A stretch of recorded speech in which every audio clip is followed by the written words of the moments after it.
So Austin, tell us about Gears Pop. Oh yeah. Oh god, you're fucking kidding me. That's the phone one that you keep playing, So right? like Yeah. Pop Vinyls. I saw you playing Gears Pop on Xbox Live the other day, and I was about to send you a message calling you a coward. I was Wait, it's playing, on Xbox? So you log in with your Xbox Live. Okay, Does it all on the talk? phone. Huh? Does it all talk? So Matt was playing. I thought Pop figures couldn't My roommate Matt was playing Resident Evil on the TV, and I was playing Gears Pop and watching him, and I got an achievement, and it popped up on the Xbox, and it was like play 10 times with Marcus Phoenix or whatever, and Matt's just like, I'm playing Resident Evil, I don't get it, and it was like I had to like admit, I was like, I'm playing Gears Pop. It was like when your mom catches you masturbating. Wait, is that how that ends? That scenario ends? Is I was masturbating? Yeah, you ever play Clash Royale? No. So it's like it's like a really good game, It's like that. but like completely utterly ruined by microtransactions. Like it is the most pay to win thing ever. That ruins it more than the Pop figures? Because you can level up your little pop pop vinyls, and then they do more damage and have more health, but you could just buy the things to level them up. What is the game? What do you do? Okay, so the way it works is you have a base at each side of the screen. Your base is on the bottom and their base is on the top. And then there's pieces of cover along the way. And you have power that's slowly building. It's like mana. And then you drag and drop pop vinyls onto the thing. And then they run forward and kill whatever's in their path. And it's basically just like... So it's like Plants vs. Zombies. Trying to overwhelm the... Yeah, it's like They multiplayer Plants vs. showcased Zombies. The Last of Us 2 this year. Yeah. A sequel that looks incredible to one of the most incredible narrative and gameplay driven games I've ever played in my life. Yeah. And you're fucking explaining to me Gears Pop. Yeah, because what else am I supposed to play from now till when Last of Us comes out? Borderlands. Does it still It's have... not out. Does it still have, like, gore in it? No. So when you win, Do they explode into Legos? no, when you win, your guys both hop over cover and they meet in the middle and they go to chainsaw each other. But then whoever lost, their pop vinyl just vibrates and then their head goes and pops off. Wait, Yeah, they were gonna and then it explode rolls in- around. you No. can't pop the head off a Pop vinyl. No, I've but tried. you can if you beat it in Gears Pop. No, literally. All right, they hop over the walls and they go to chainsaw each other, and then boom, it flashes to a live leak video of some guy's head getting cut off. Now that's the kind of game I'm trying to play. Listen, Does the game still scream like fuck and shit out of your No. phone? That'd be pretty funny. I'm playing they're Gears Pop still- and you just hear Dom being like, the "I voice need to-" actors are still in it, but they're like chipmunked. Oh, pitch no. shift. Oh, like it up. Animal Crossing, No, but more. But John It's DiMaggio is still in it's it. like pitch shifted up, yeah, because he's a pop vinyl. That's adorable. Listen, Yeah, pop vinyls are known for their high-pitched voices. listen, That is the biggest number thing. one, I hate pop vinyls Then what the Yes. fuck? a lot. Great, Yeah. there goes half our audience. But at Sorry, I the was same gonna talk time, you about must I don't also like hate Last of Us. GameStop. I do. I really do. Oh, I think we unanimously hate GameStop here. But I like their T-shirts. but the problem is that I am an idiot. Where if anybody has a good idea for a game, Let's get and let's it's get like, that soundbite. if anybody has a good idea for a game and they're like if somebody comes out with a fighting game and it's like amazing, but I don't recognize the characters, I'm not gonna buy it. No, yeah, I but then agree. if Street Fighter 6 comes out and it's that exact same thing but worse, but it has Ryu in it, I'll buy that one because Yeah, I'm I dumb. get it. So like Clash Royale is dragons and people with swords and shit, and it's made by the Clash of Clans people, and it's stupid. But Gears Pop, like I know who Marcus Phoenix is. I also played the Command and Conquer game, which was the same thing. And I love Command and Conquer. Yay! So you should play that. No, it's not. It's just Subscribe. Just give in to capitalism in the world. You'll be much more sad. All right. With that, yeah. That'd be. Wow. So we've covered some of the most celebrated video games and consoles ever to grace this fine industry here on our show, but very rarely do we get Like the Ouya. like the Ouya, and Gears Pop. But very rarely do we get deep into the actual history of a single particular individual and their personal venture with the studio that has been responsible for making them. Part of that reason is because some of those revered artists credited for their successes can also come with a bit of nefarious baggage as well. And what finer example of this is there out there in the world of modern video games than the unfortunately named Randy Pitchford, an undeniably important, albeit severely problematic man who is technically both directly and indirectly accountable for giving us some of the most influential shooters ever to break into the medium, as well as some of the biggest, most laughable, colossal failures, too. And many within only years of each other. Half-Life to Alien, Colonial Marines, Borderlands to Battleborn, Brothers in Arms to fucking Duke Nukem Forever. Company Gearbox seems to exclusively only dabble in the extremes, and we're here to lay down the tell-all story. I'm Randall Beatrice, here with Austin Blakesley, Chris Anantuano. It's me! And our recurring guest, Melanie Grear. Buy my bathwater. Recurring? Yeah, she was on the commentary. Oh, yeah. That's why I was voice. going to ask how you've been since the amazing Super Mario Brothers movie. I'm honestly shocked you came back, because I don't think I could get Chelsea to come back to this room again if I tried. Yeah, Jason hasn't been here for weeks, and he's part of the podcast. Is that because... Here's the thing. I'm terribly insecure, so just the fact that you think I have something to say on any subject, I'm like, yeah, I'll talk to you about whatever for however long. You are the official Borderlands expert. Was that hard for you to get out? See, the alcohol I'm drinking has a lot of sugar in it, so when you don't drink it right, it hurts your big talk hole. No, I listened to you drone on. That's maybe not the best words, but maybe arguably the best words about Borderlands forever. So I don't think the word you're looking for is manifesto. So he keeps saying he's trying to not get me too'd on this, and then he just keeps digging himself deeper. But yeah, tell us all about Randy. This is gonna be I'm so excited. It's gonna be my favorite episode because I get to talk shit on Randy. He doesn't know which Randy I'm talking about. I'm the one that's not a pervert. I specifically refer to him as Pitchford in my script every time, so I didn't get it confused with you. No, it was Bitchford is what the... No, that's the title of the script. Okay. That's... I think that we should refer to him as Duval Magic because clearly that's what he wants to be doing right now. Was that his alien? That's his Twitter handle. That's still his Twitter handle. Yeah. I was gonna ask if he had a magician stage name. I don't know. So Probably Duval. A couple of things up front. Number one, all things go right. This should be coming out on the launch day of Borderlands 3. Yes. What better way to... we are all very excited for it, Yeah, despite what we're about to talk about. Listen to this while you're playing your looter shooter. It's cool. This is our 4-player co-op that we're ready for. Yes. I want to be the guy that gets Randy Pitchford mad enough to add us. Yeah, right? that would do us Randy, wonders. if you're listening, DM me. Yeah. Yeah, I mean, we are open to interview you and have, I'm just you kidding. set the record straight on all of this. I don't want to be intentionally antagonistic. Let's just tell the facts. No. This is the facts. In fact, we I almost brought this up earlier. I know that me and you watched it, Chris. Austin, I assume you watched as well, but Daniel Dwyer's No Clip documentary on the Half-Life series has a lot of interviews with Randy Pitchford in it. And it's funny because, just from watching that, they're incredibly sincere. Yeah, and, if you were to just watch that and that would be the only thing you knew about him, you'd be like, cool. And he kind of got dicked over. Me and Melanie talked about this. It's complicated. He's a complicated person. He is very good at what he does. Oh, yeah. But he knows it. He is a figurehead. And he knows how good he is at it, and he can let that get in the way sometimes and sort of tell people off, but he is very good, and a lot of good games and that company would not exist were it not for him. So. Right. I am the biggest... I'm a huge fan, obviously, of the Borderlands series because it's the only game besides Animal Crossing I really play. But they're very similar. Yeah, they are. Yeah, my two was personalities. 3 Nuts an Animal Crossing character, or was that a Borderlands character? I don't remember.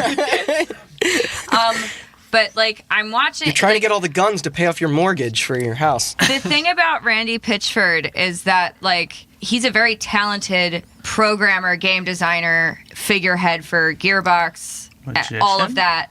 But all of that ego and all of that. Oh, he's kind of the definition of it. Yeah. Right. All of that positive praise goes to every aspect of his personality and every aspect of who he is. He's got the right to gloat sometimes. Undeserved? Yeah, not really. Yeah.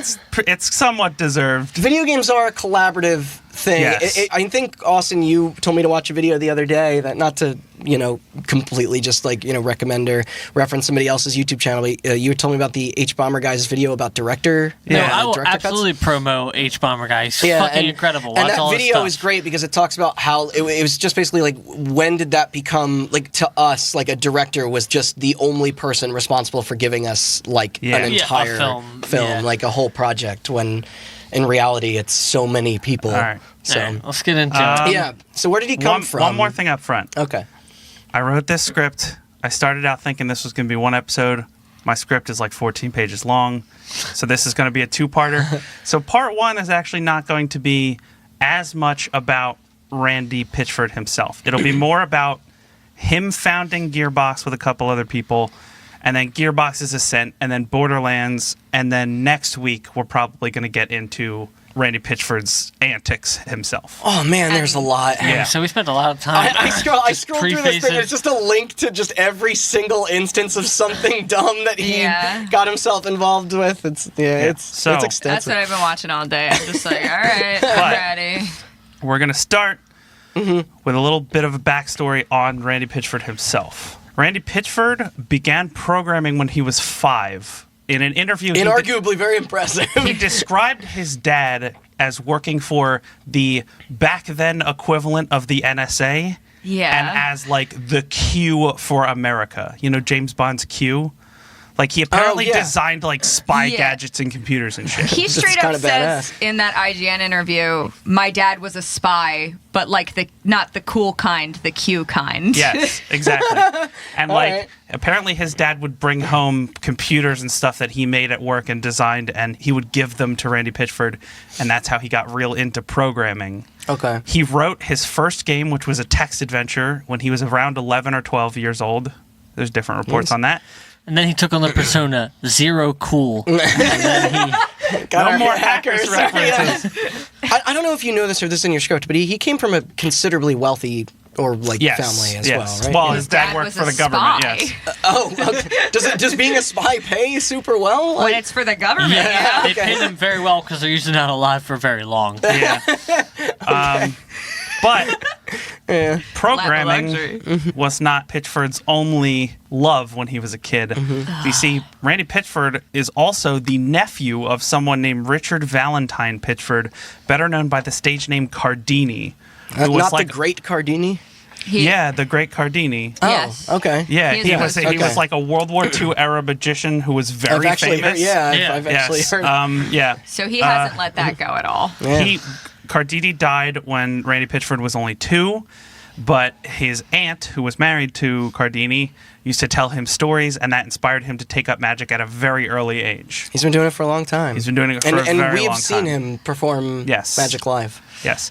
He's a musician. Magician. And also a musician. Is he a musician as well? Yeah, he is also He looks like Josh Homme from Queens of the Stone Age. He does. I've seen him videos of him like playing guitar and stuff. He's actually pretty good at that too. Yeah, I watched him play guitar in his house earlier when he was plugging that NVIDIA thing. The controller, the NVIDIA controller. Yeah, it was like a crib-style tour of Randy Pitchford's home, and it was his son was wearing a leather fedora and a tan sport coat. So flash forward to college, Randy Pitchford went to UCLA to get a law degree, and this is also where do you think that would help him out more right now? This is also where he met his wife. His wife saw how unenthused he was about law. Gotcha. And told him that he should pursue a career in his real passion, video games or magic. Sure. He chose video games. Okay. So he continued to make more video games on the side, and he would upload them to the internet so that people could see them and play them. And he also continued his magic career to help pay for college and even gain membership to the famous Magic Castle in LA, which is like... magicians, notoriously wealthy. Yes. Well, imagine if you told somebody, I paid for college with magic. Like, that's That's fucking crazy. That's a crazy way to say selling drugs, but Listen, the 80s were a different time. yeah. Well, he also Very probably full had of all drugs, that clout from his, Cardini. He did also Cardini Club. host a memorial for his uncle when he died, Oh, okay. because he was a member then. Did he make the body disappear? He'd already been dead for some 20 plus years. He at was that dead point. since Randy Pitchford was 2, dude. But, did he make it disappear, though? I don't think so. Randy Pitchford was the Masked Magician. Do you remember the Masked Magician? Yeah, on Fox, Yeah. who exposed all the secrets. Yeah. Do you remember he made was it a tank disappear? And they're like, nah, we did. just moved the camera. Other magicians hated that guy. Yeah, I imagine. But yeah, after college, he sent out some resumes to some video game companies, and one in particular responded and accepted an offer, Apogee Software. I know them. And they had just got done publishing their new game, Wolfenstein 3D, Yeah. in conjunction with id Software. id, Was that notorious company for putting out no good games ever.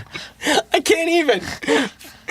What is this, 93? 94? It would have been 94. Okay. And the company would later, in 1996, when Randy Pitchford was working there, go on to change their name to 3D Realms. Yes. And release games such as Duke Nukem 3D in 1996 and Shadow Warrior in 1997. I never played Shadow Warrior. I played Both Duke of Nukem which 3D. Randy Pitchford is credited as working on. God, I love id games so much. And shortly after the release of Shadow Warrior, he left 3D Realms with a couple other employees to form a company called Rebel Boat Rockers. I don't know about Yeah. that name. Yeah, well. Oh, we'll get to some names in a bit. They worked on one game for EA called Prax Wars, I was which about to say, I never another played shooter. that, but that... It was canceled Yeah. by EA in 1999. Okay. After that, the employees of Rebel Boat Rocker disbanded, reformed, roped in a couple more 3D Realms employees and even some Bethesda employees to form Gearbox Software. Yes. Named after how smoothly their games would run, like the transmission in a car with a good gearbox. Oh.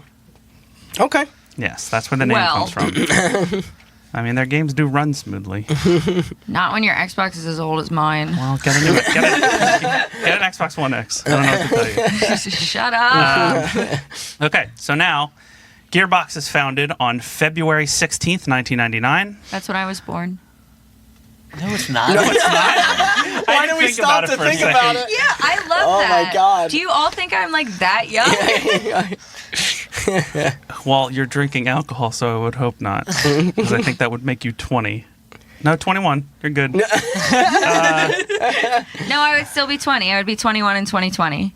If I was born in 99. Nice. Think about 99 it. to Next year's 2020. If you were born in the year 2000, you're 57 years old next year. amazing. That is insane. How did you do I will that? never get over that. Math would like to disagree with you, but we got to get through this. So we're Math just has gonna roll entered the through. chat. So the company started by developing some expansions for a little game called Half-Life Yes. for a company called Valve. Never heard of either of them. So exploded in hugely successful 1998 Yes. release. Yeah. This is And then these are also very successful. Yeah. An expansion named Opposing Force, yes. an expansion named Blue Shift. Blue Shift is Both so of which are cool. very cool. Yeah. Yes. So they're so they run parallel to the Half-Life story from the perspective Yes. of the Marine to cover it up, and then of Barney, the security. Exactly, the yeah. security officer. As Yeah. we talked about, we were talking about that No Clip documentary.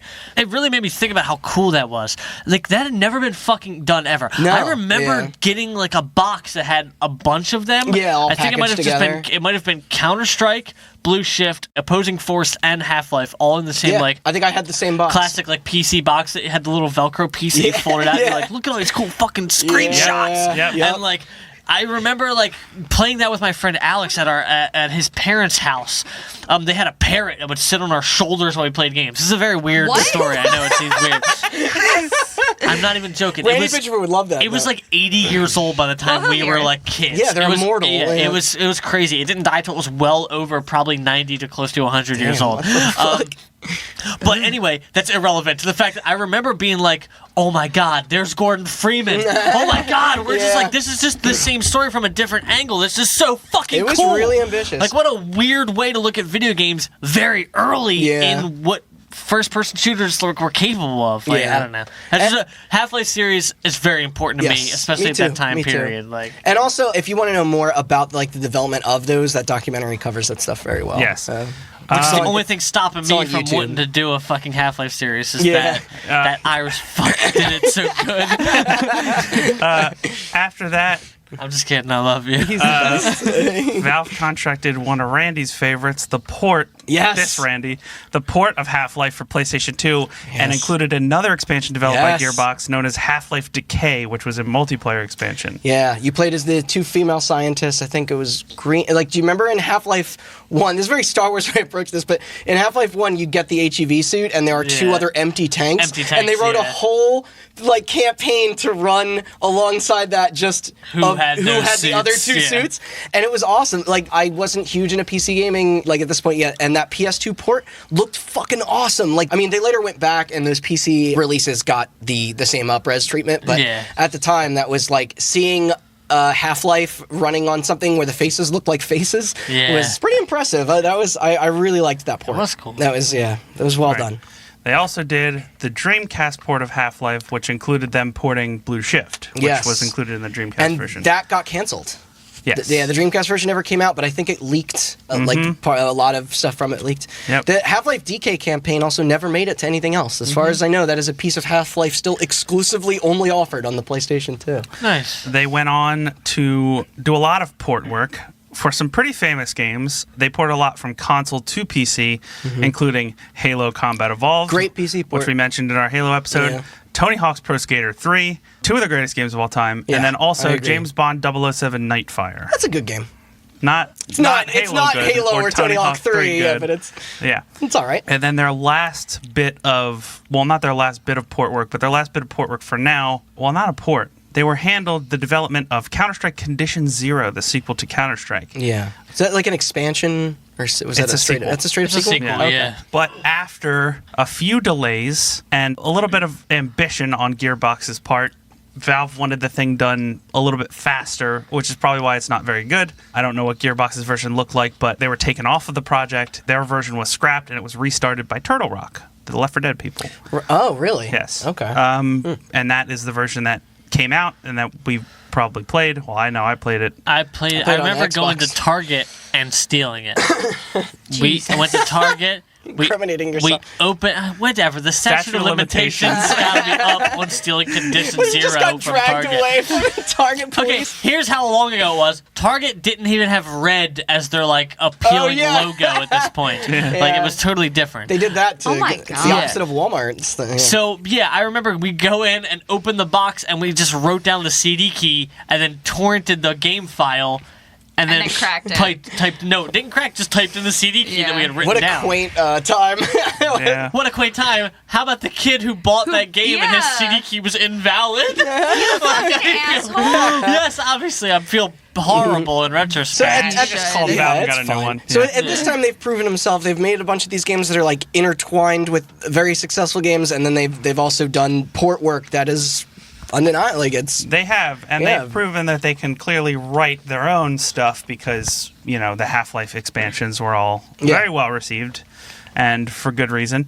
But after 6 years of porting and making expansions for other people's games, Gearbox finally decided it was time to release their first original game, Brothers in Arms Road to Hill 30. I remember this game. That was followed up by... I did not know this. I played both of these, did not know this. Followed by Brothers in Arms Earned in Blood later that year. One came out What? in March and one came out in November. They released two fucking Holy I shit. never games. even heard of the second Yeah, one. me neither. Because I played that first one. Yeah. Yeah. I would look for any fucking shooter to live up to Call of Duty at Yeah. that point. Yeah. And then... Brothers in Arms was third person. As What well. was it? Bunch Medal of of Honor. Brothers in Was Call of Arms. Duty out yet? Yeah, Call of Duty was out okay. by this Call of point. Duty- That's Call of Duty- 2002. Yeah. But yeah, a bunch of Brothers in Arms games. A PSP Yeah. Brothers in Arms game, a Those DS games were Brothers in Arms alright. game. They were kind of like war games that were a little more gritty and narrative focused. Like Yes. they were, Yeah. they focused on they were much more like about like wars fucked up. And then- like than maybe Call of Duty and Medal of Honor were at the As time. the last project before we really get into it, they were contracted by Sega to port Samba de Amigo to the I Wii. had no Did idea. not know that was No. Gearbox. That is Good job, Yeah, the guys. Morocco Weird. game. Yeah, That is- was just like, hey, can we do this? What's the overhead? Like, can we make a Yeah. couple bucks on this? Yeah. just all like all the games that they have with guns, and then I just can't imagine booting up that game and seeing a Gearbox logo before dancing with Yeah. fucking Wiimote maracas. Just But it's so weird. here's where we're gonna get into it. Yeah. In 2007, Gearbox decided, and Gearbox wasn't done, by the way. 2007 was the year before the last Brothers in Arms game was released. Mm-hmm. But in 2007, Gearbox had announced a bunch of new ideas that weren't Brothers in Arms. Their relationship with Valve kind of was soured at this point. Right? Yes. Yeah, they were Which, no longer like we said, we can making go into Half-Life it, but stuff. also check out that note Yeah. clip because it does a pretty good job at describing Yes. how the Yeah. relationship. But- there was a lot of friction in what happened. That relationship led them into another relationship with a company called Sega. As I mentioned, they ported Samba de Amigo. That opened up a relationship with Sega, who had just acquired the rights to Aliens, Yeah. the movie, as well as Yes. the classic film Heat. Yeah, which Do you remember I that? do. There was and video of yeah, that game. and it was funny because I'm sure you'll mention that this never came out, but like I had no idea that Gearbox or Sega was behind Yeah. that. I don't know if It's Sega a was, rad movie. No. Gearbox acquired the Heat license and through Okay. another publisher who then went under, which is why the Heat game never came out. Okay. Yeah, we talked Is there about. footage of a proposed Heat game out there? I think there's like a prototype All or, right. or a We talked The about Alien we stuff talked was about it published by Sega. briefly during our Sega episode, but obviously Sega was trying to be the Disney of Japan, which is why they were moving into movies and Yes. I wonder snatching how up much licenses and money shit. it cost to get the rights for Heat. Like it's such a weird. For Alien. Yeah. the most important point of our story. They also got an exclusive cover that year with Game Informer to announce their own brand new self-owned IP, Borderlands. Yeah.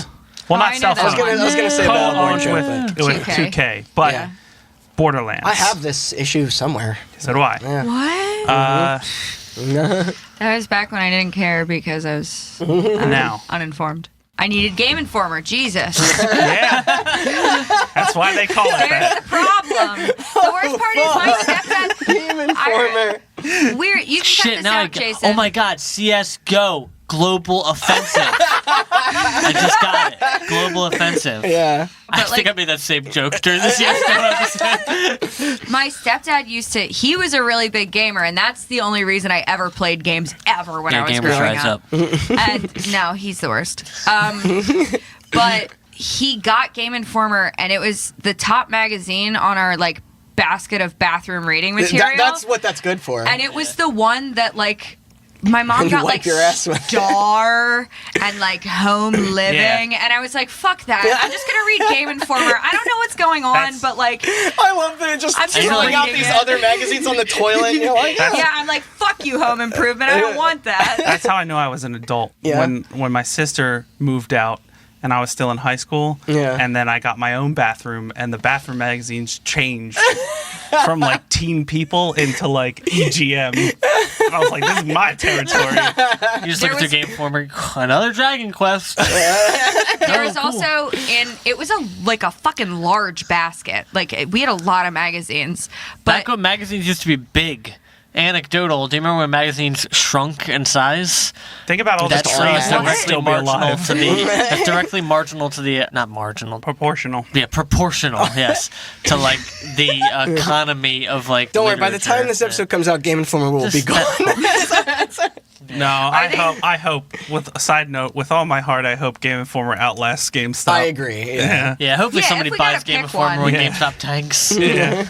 well, GameStop is just going to get merged into Hot Topic at one point, and then Hot Topic will just sell video games offhand, and that's fine. This did open with a conversation about pop vinyls, so yeah, that, Hell well, yeah, it did. Gears Pop available now, do a iOS and GameStop Android. episode. Yeah, if anybody's been to a GameStop recently, you can see their transition into a Hot Topic looking store. By the way, side note: when The Last of Us 2 inevitably does come out and they make pop vinyls for it, you're getting all of them, buddy. Hope you like those for your Christmas present. Do you think they would let Yes. How do they get the rights to all I that? hope Everything? you, I don't know. I hope you like crushed pop vinyls on your doorstep because that's gonna be your return gift. I have 2 pop vinyls and Be neither... one of you crushed.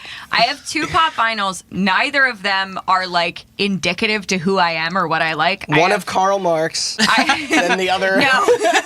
Dude, I would Is love there a Karl Marx pop vinyl? What? There are I'm these gonna people write who down do. that's my new band name. That's good.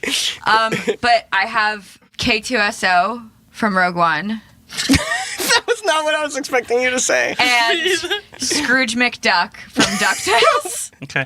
I told you, neither of them make any sense. All right. I have the giant bird guy from BioShock because I bought it on clearance for $1. Oh, yeah. And then I have Yeah, Claptrap because I bought it on clearance for $2. The Claptrap one doesn't have the and I big have stupid Nathan eyes. Drake Oh, because I bought think that was- on clearance for $2 I was with as you well. when you bought that one. Yeah. Fun fact with my ex, I did a Nathan Drake and Elena Fisher cosplay, Oh. and this is the shirt from it. Somebody, sounds like Elena's somebody shirt. subscribed me to Loot Crate, so I have a General Zod from Man of Steel pop vinyl as well, but that's in the The trash best somewhere. character from the best movie. Yeah, that was a great movie. All right, anyway, Dom subscribe to Men's Health before we get off. It's weird. My way- nose is bleeding after I said that. we're way off track. All We're right, getting sorry, back to sorry. Borderlands. Okay. Oh, I'm good with that. Yeah. So the origins of this game actually track all the way back to Brothers in Arms days. Now, clearly, Randy Pitchford, huge fan of games like Halo, which inspired Brothers in Arms, but he was also a huge fan of games like Diablo. And kudos to him, he noticed that the core gameplay loops were very different. The core gameplay loop of a shooter is like very fast. There's no leveling, you just go room to room and clear it of enemies. Yeah. RPGs were a lot slower, and they relied on that slower action to allow for leveling, to allow for what's the opposite of steep, more Exponential. shallow leveling curve, difficulty curve. Okay. And they did that through loot. But Pitchford had an idea, and the idea was basically like, if you could slow down a shooter just enough so that it was still fun and speed up an RPG enough so that it was just still fun, they could meet in the middle, and then you could make a shooter RPG, a role-playing shooter. And that was a lot of their marketing for the Yes. first Borderlands game was like Yeah. an RPG and an FPS had a baby. Is this before Schluter became a... Yes. Yes, it was. Okay, Looter And then Shooter is Jason- so much better than whatever And then you just said. Jason Jones is like peeks around the door corner and goes like, "I got an idea for a game, guys. Back at Bungie." runs away. Yeah, don't tell I heard Microsoft. what they're saying. Yeah, thus, the idea for Borderlands was born. And the game was developed when it was finally announced in 2007 through the Game Informer cover that I mentioned earlier. It was not the Borderlands that we know today. Which is a good thing.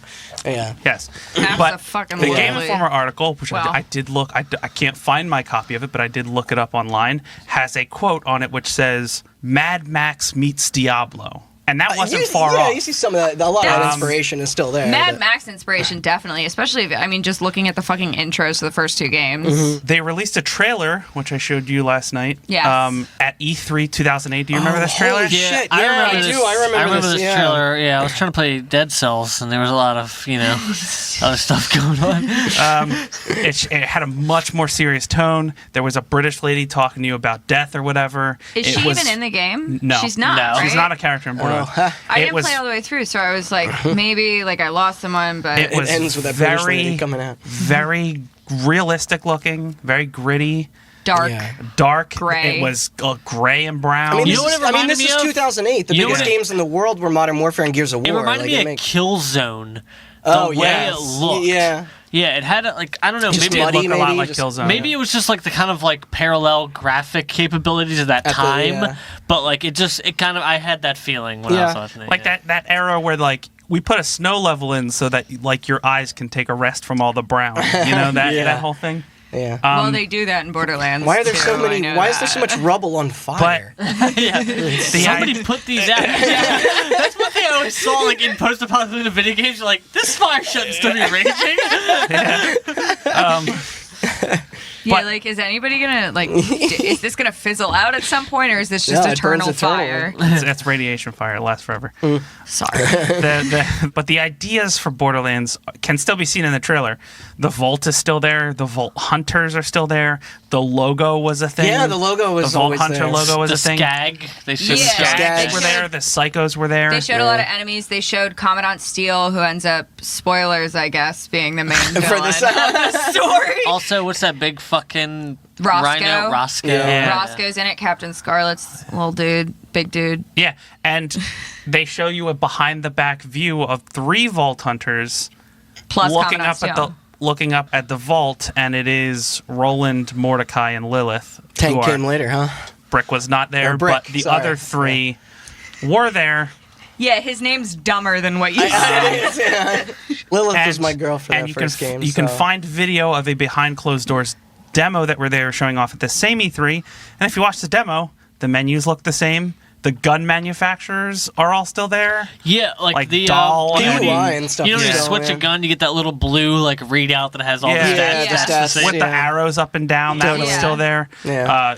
When you The pick up the demo was 2 players playing, and it was Mordecai and Roland. It was Makes sense, yeah. same characters.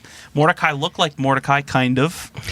Still his bird. I remember watching, I mean, like, even looking at the character models, like the comparison of Lilith from game 1 to what we're looking They at. did, for yeah, they did go Borderlands through 3. character redesigns. Oh God, we No, we watched talked about this, the yeah. Borderlands 1 reveal when they revealed the new art style, which I'll get to. Yes. She looks like a and then fucking twig. back to back with the Borderlands 3 reveal, and I was Yeah. like, holy shit, they added so Yeah. much color. Holy Yeah. shit. Well, it's, yeah. Oh, yeah. So yeah, the game had a bunch of Borderlands stuff in it, but it was lacking that personality that Borderlands is known for. Yeah, the it thing that didn't stands have an Borderlands out. identity yet.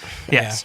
And, you know, people mentioned this at E3, and Borderlands was scheduled for a 2008 release date. It was supposed to come out later that year. Yeah.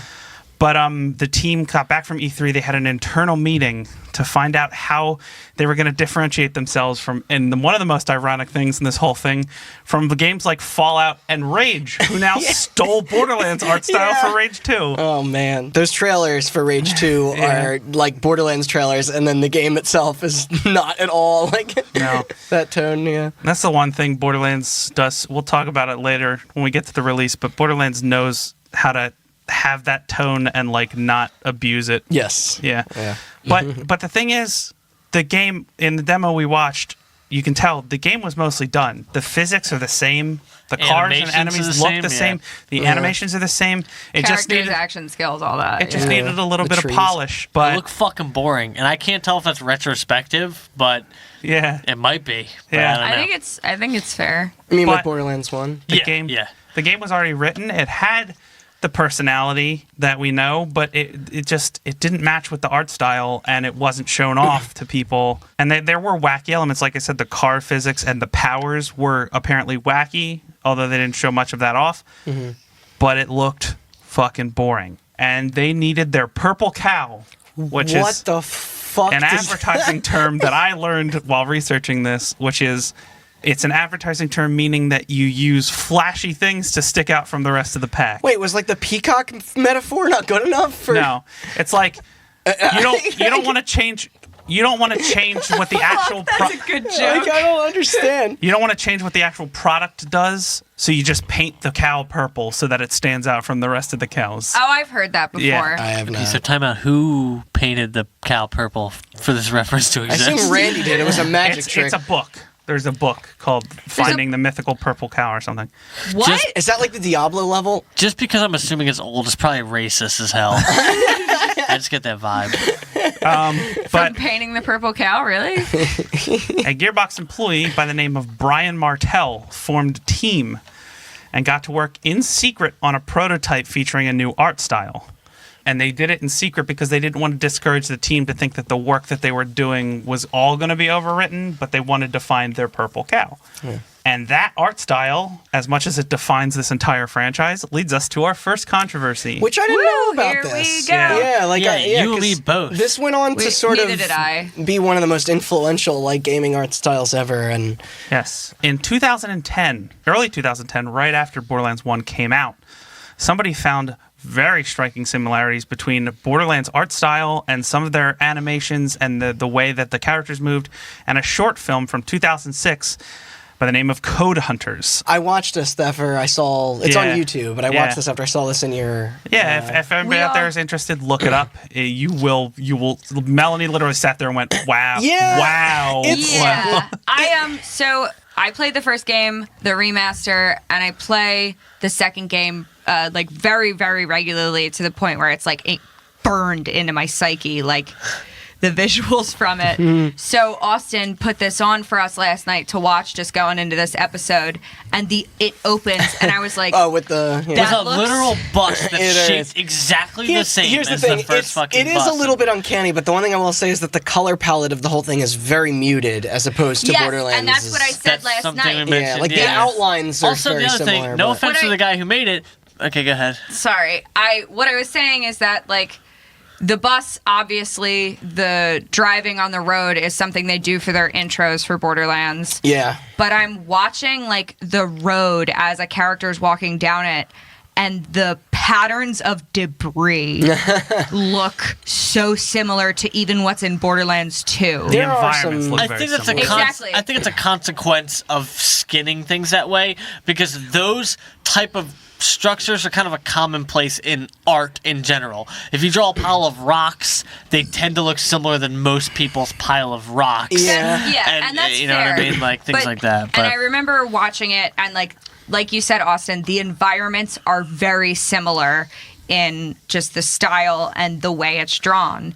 But a lot of the characters do not look the same. No, not There's the a faces. style. but There's a there's style. They're a little more eccentric than like that little girl that's in Code Hunters looks a lot like Tiny Tina. yes, I think And, the like- stylization is the key. Yeah. I honestly, no offense, like to the Code Hunters guy, that's really cool. I'm glad you did that on your own. It's an incredible art style, and obviously, if it is the case, you've innovated a generation of fucking art style. But like, also, Borderlands just did it good. But Well, the problem we'll is... get to the That's problem. essentially, that's the thing about So the these film- sort of... You are correct in saying Yeah. that, however... However, the film was animated by a man named Ben Hibben with help from MTV Asia. It Yeah, was I used saw as an the intro MTV for the logo on MTV it. Movie Awards in Asia. It's fucking weird. And features many things that look very similar. That makes sense. Do you why know what so it's very fragmented now. reminiscent to?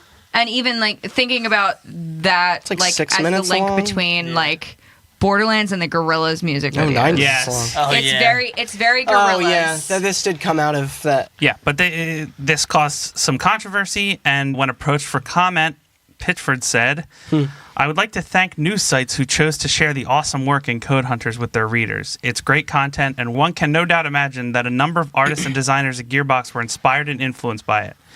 It was inspiring to me when The Incredibles was clearly a big source of influence for titles like Battlefield Heroes and Team Fortress 2 and other amazing games and media. That's true. Perhaps with more attention from game news sites and other sources, Code Hunters can be more respected and honored for the innovation and leadership in CG as well. Maybe I'm too optimistic to believe that Code Hunters can get as much attention as Pixar, but due respect I believe they deserve. But with the help of gaming news sites and others who care about great content, maybe more people can notice and recognize it and perhaps be inspired by it. He was much more articulate back then. Yeah, first of all, hey, Wait. what a dick, but Wait. also so true. Like, unfortunately, like, he is a dickhead, but it's like, yes, Yeah. it should get the praise it deserves, and also it's like, you just took an art style that exists and just did it with your game. Are we not supposed to be inspired by things, Yeah, or 'cause- is it? because that- what's the line between direct Hold theft? on. and Because that, Can you stealing? yeah, because that happens in this stuff all the Alright. time. Like, they don't own that. Yes. Okay. No, Go on. here's cell the Here's thing. the problem. Ben Hibben, when contacted about this exact controversy, in an interview with a guy named, I'm going to get this wrong, probably Mark Seb, maybe? I don't know, CEB. yeah. For the website Gather Your Party, here's the interview. I'm going to read it in full. Well, not in full, but the clip from it. Did anyone from Gearbox or 2K Games contact you before the release of Borderlands? That was the interviewer. Ben. I was contacted by Gearbox prior to the redesign of the game in 2008. They asked me if I would be interested in doing some design and some cutscenes for them. We exchanged a few emails, but the project didn't materialize in the end. I didn't think much of it at the time until I saw the final game. Mark, how do you feel when you saw what clearly looks like your ideas and design styles being used in the game after they said the project that you would have been worked on was being scrapped?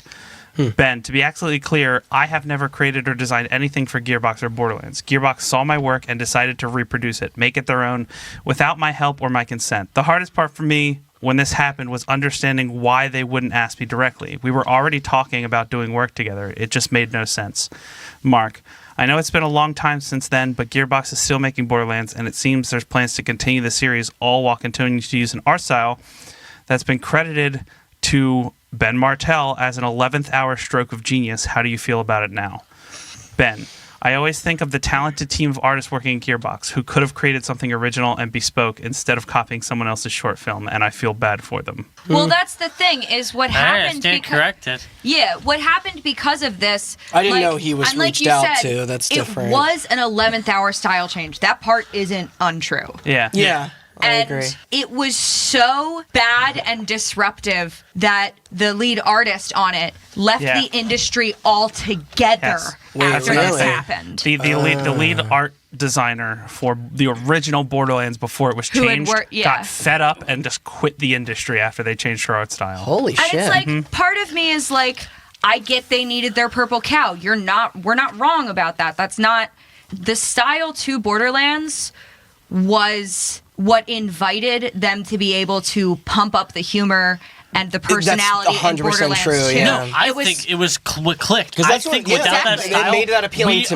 me, for sure. Without that change, there is no Borderlands 3 next week. Right, There's no exactly. episode we would right not, now. we Yeah. There's would not no be episode recording now. this if it wasn't for that 11th hour stroke of genius. with However, air given that quotes. That's a very information, good point, they yeah. could have brought the dude in, or at the very least said, "We're going to be inspired by your art style. This is based off of a short film we saw." Somehow give some credit Put to it the in the guy. credits. Put in the credits. Yeah. So here's the thing. Paying is probably... I said this last night when we were watching it. It's not like they wholesale lifted. Absolutely It's not. not. They were No. inspired by. Yeah. The psychos were already in the game. All of the stuff that gives Exactly. Borderlands the personality that it has was in the game. The characters were in the game. Yeah. The enemies were in the game. The and world was in the there's game. no biting humor in that short or anything like that. No, and that short is a lot more drab and a little Yeah. more boring than Borderlands. Precisely. Chris even That's made a what I said. comment when we Borderlands were did it watching better. it. Yeah, I mean, He it's was here, like, it's here to present a he was fucking like- award show, not yeah. Chris was like, I'm glad Borderlands didn't steal lore this of a outright video because game. this is kind of boring when he was watching the short. Yeah, And yeah. We just like looked at each other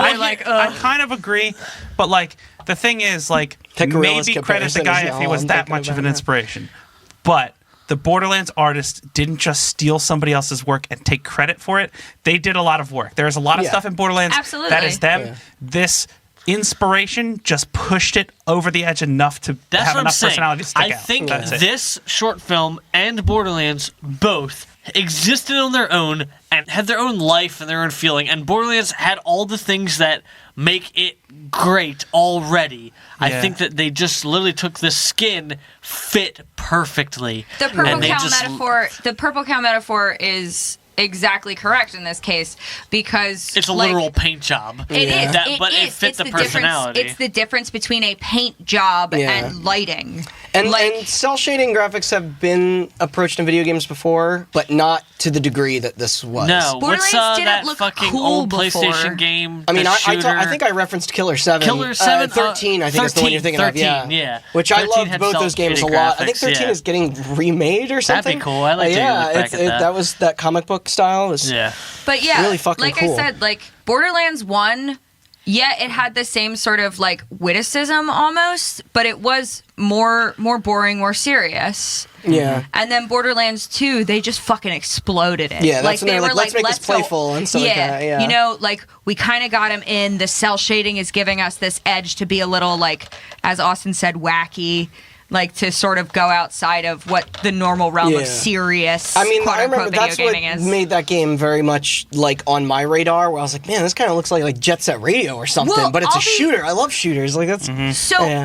I'm not like I have never played an FPS before I played Borderlands 2, and the only reason was I saw like somebody else playing it, and I saw the animation for the like pick up all ammo when you open a chest. Oh, yeah, I just yeah. like watched him the thing, the case open up and spray. Yeah, I cool. watched him open just like a doll ammo chest, and then he held X, and all of the ammo flew to you, and I was like, "Fuck, I gotta play this game." Neat. Yeah. Never had played an FPS before in my life. This is how I learned how to control video games. Yeah. Like, Also, sidebar: Scanner Darkly also came out in 2006. That was rotoscoped. That It came out in wasn't 2006, but It's in. still, it It's is a very gorgeous. Oh, yeah. hard-lined, dark edge, Thick filled outlines, in with yeah. matte colors, and it's like That's a link letter. Yeah, the shading is like I don't know the exact word for it, but it's almost like a geometric shading with hard lines, which is pretty much right there on the edge of But cell shading art. Yeah. Here's the it's a thing. comic art style. It's an inked Yeah. in It's very art style. it's all very Here's the comic thing. book We talk a inspired. lot about how Borderlands has heavily inspired a lot of games today. Yeah. And I think it's important for people out there to know this story because this guy does deserve his credit. But the Ben arts, Hibbard, right? Ben Hibbon. Yeah, Hibbon. The Ben arts, Okay, sorry, not the guy Death from Cab. Death Cab for Cutie. Yeah, I keep getting it mixed up too, and I don't even like that. The guy who did this deserves his credit, but at the same time, the thing that inspired everybody from Borderlands, the thing that people are ripping wholesale from Borderlands nowadays, is the not loot the shoot art. RPG. It's, Right, it's the yeah. gameplay mechanics, the systems, It's like the minute to and the minute. attitude. As I- Oh, the all of attitude. which was yeah. As I made my Destiny joke earlier, Yeah. of, him looking around the corner. 100% Gearbox. yeah. And It Gearbox made everything wacky. And the thing I love about Borderlands is that Gearbox takes that attitude and they nail it. Mm-hmm. It can feel forced at times, And it is cheesy sometimes. and it is cheesy Oh, sometimes. you mean the it's epitome good. of it being forced, the character claptrap? I think, but even so, like I think it's undeniable. works. I think it's undeniable It that does. even things like Overwatch like wouldn't even maybe have its same sort of character, Yes. sort of like. Without Overwatch Battleborn, is you're very right. good. Battleborn did. We'll get to Battleborn next week.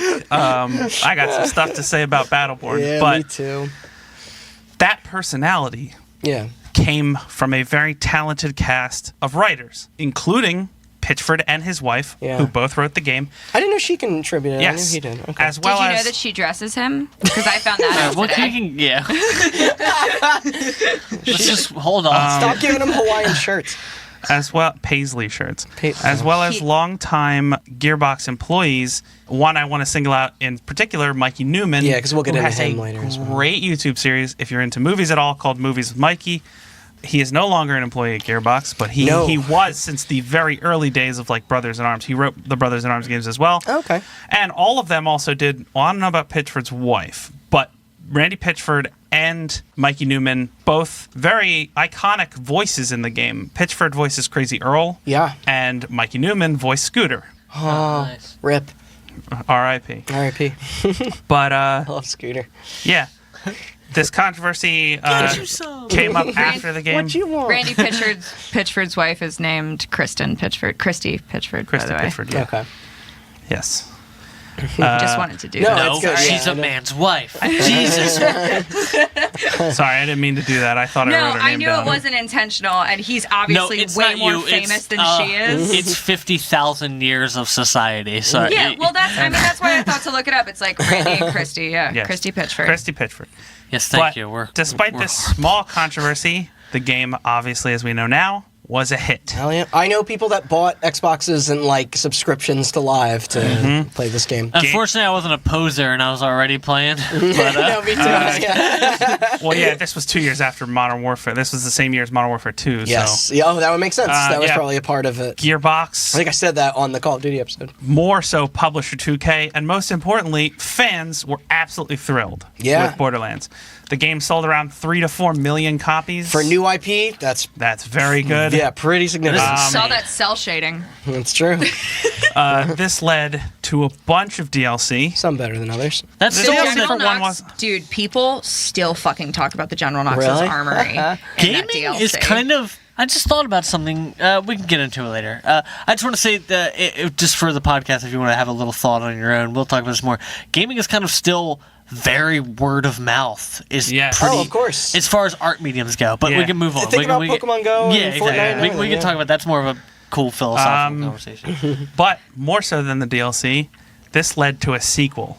And it led to a sequel pretty quickly. Yeah. I have so many hours. There wasn't merchandise until the sequel. Yes. Oh, And let's that go get some will Borderlands merchandise. get into that. I already have a Claptrap Pod file. Yeah, the worst item of Borderlands merchandise that you could. Oh no, there's own. way dumber shit out there. I think they got ice cubes that are probably branded for Yeah, like. Claptrap ice cubes. Dude, fucking ice machine. I want claptrap But- ice cubes and everything. Borderlands 2 was announced on August 2nd, 2011, a little under 2 years after the first game came out. There were no major art style changes this time. There was just more color added. It was the same engine, Unreal, same engine that all of their games run on. Yeah. But I want to highlight somebody who I think changed Borderlands from just another sequel into one of my favorite games of all time and sort of define... Aside from Empire Strikes Back, maybe the best sequel of all time. Yes.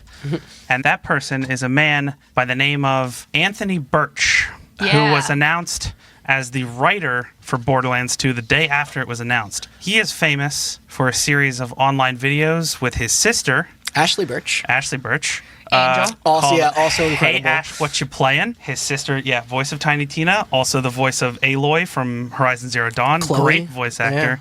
Chloe from Life is Strange. And yeah, he took that personality thing that I've been talking about and ratcheted it up to 11.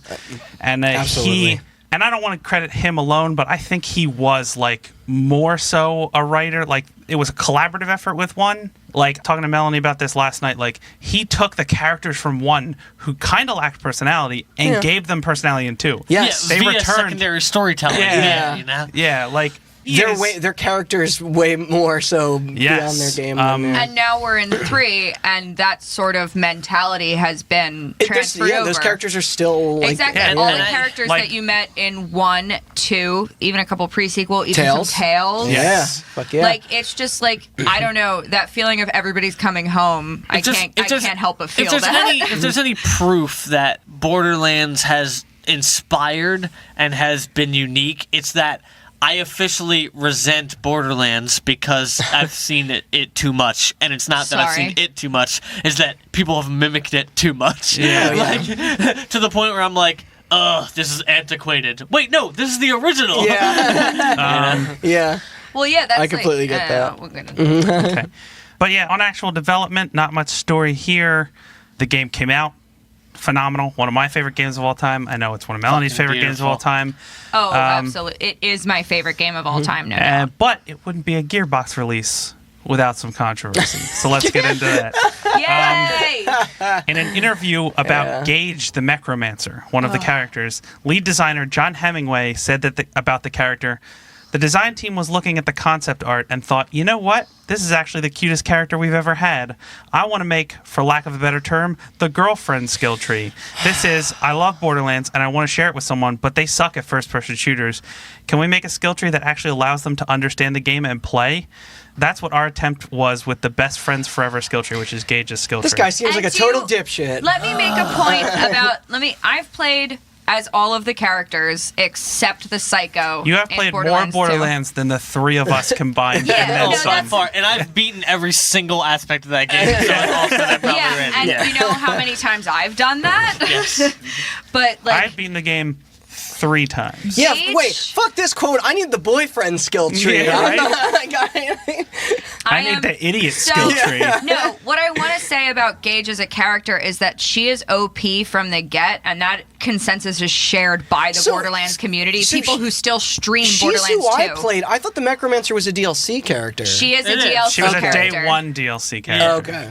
It was like I a don't know. pre-order I didn't bonus. play it when it came out. She was a pre-order bonus, but you could also buy her. Okay. I think. Yeah, so the 2 DLCs characters there are, well, Borderlands 1 is not that interesting in Yeah. the way of its playable characters and action skills. With Borderlands 2... Did they ever add other characters besides the 4 in Borderlands 1? No, there were no DLC Okay. characters, and that's become something that it's expected of a Borderlands game. We'll talk about the pre-sequel later. Yeah. There with were 6 in Borderlands 2, right? There were 4 originally, which 4 was originally. the Siren, Maya, who I played as, and that's my Same. main. I'm very, very good with Maya. This is pre-sequel, right? No, No, this that's is two. Borderlands Oh, this is 2. two. We'll Okay, talk sorry, about, sorry. Yeah. I'm doing the dev on Okay. 2. Zero. So. Zero, Yes, Zero. who is sniper-based deception character. Axton, who invisible. has a turret, and like his skill trees are cool because it's a lot of like mech, a lot of like stuff that can draw aggro No, and that's stuff my that can. shit. Because you can get the magnet mixed with the like the nuke thing, and you just throw your turrets on the wall, and then when they blow up, they fucking nuke. And then the fourth one is the Gunzerker, who is definitively people who play long game, who max out characters and do raid bosses and stuff like that. All the streamers have a Gunzerker character. His name is Salvador, and he's definitively the most powerful Vault Hunter, but not powerful in an overpowered way like Gage is, where she just can just spray and pray for basically the whole game. And spawn a thing that fights. Yeah, exactly. for And you. Death Trap is super So you can OP play with from your like girlfriend. level 5. So then, and then naturally, condensing yeah, exactly. Krieg, So naturally, this And is then like- that's really condescending, but like well, they're Gage biting is- the hand that feeds them. Like half Yeah. of their audience is. And the Psycho is what you're saying. the last one Oh, is yeah, I the never played the Psycho. which was cool because I just really liked that concept, but I never played it as him. I beat the game as Krieg. That's awesome. I don't know anybody who's beat the game as It was Krieg. hard. Yeah, so that's I like beat it as 0. That was hard. that was a more gimmicky Yes. character than anything else. I beat it on the Vita too. Talk about hard. Jesus Wait, you beat it on the Christ. Vita? Uh-huh. I played that version when you bought it. That's It was But- not good. If we're gonna talk about, in terms of damage output and staying alive. No, actually, we're not it's going to talk about totally- that. This is it. Hot button's over. All right, good night, guys. We'll see you later. I chose the Necromancer because I can't Alright. fucking multitask I at beat all. the game as Gage too. The only thing is that the Gunzerker is powerful in the way that it takes a lot of like skill and different loadouts to maximize his power. Okay. With Gage, you're like that from the get-go. Yeah. The woman class, according to this guy. So, it also wouldn't be a controversy without Randy Pitchford responding.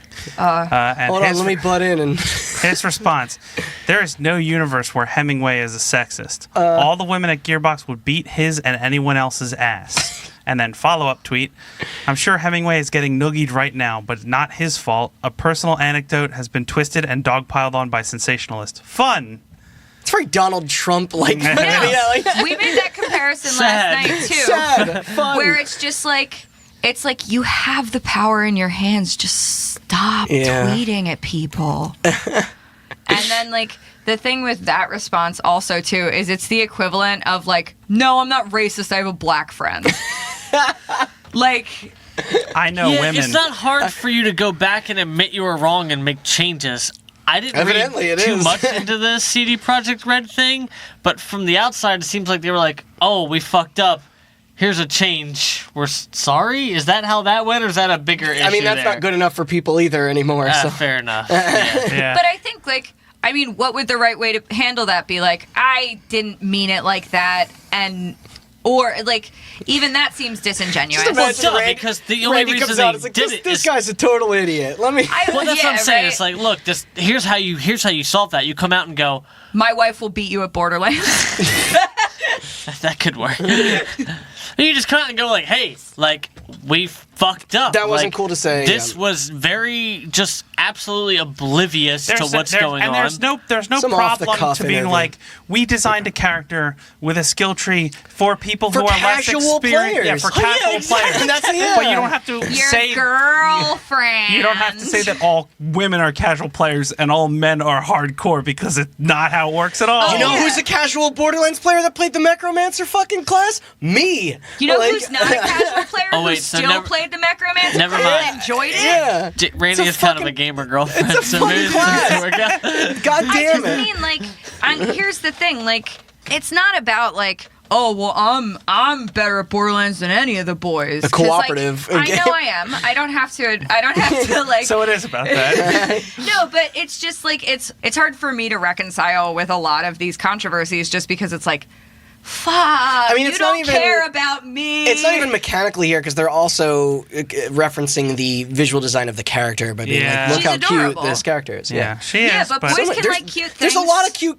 things in Borderlands. All three of you love cute things. If my Sunset hate 'em. Overdrive character I is love any evidence of that, Your Sunset Overdrive character is the cutest. But again, despite this little controversy, this little hiccup, Borderlands 2 would go on to be even more successful than 1, Yes. leading to some of the best story DLC for any game ever made, I contend. Still Tiny Tina's Assault on Dragon Keep is the best single DLC thing ever released. Dude, I jack off to that DLC. Whoa, It's so good. okay. Oh, sorry, I'm a woman. That joke and, makes like- you uncomfortable. And like, wow, called out.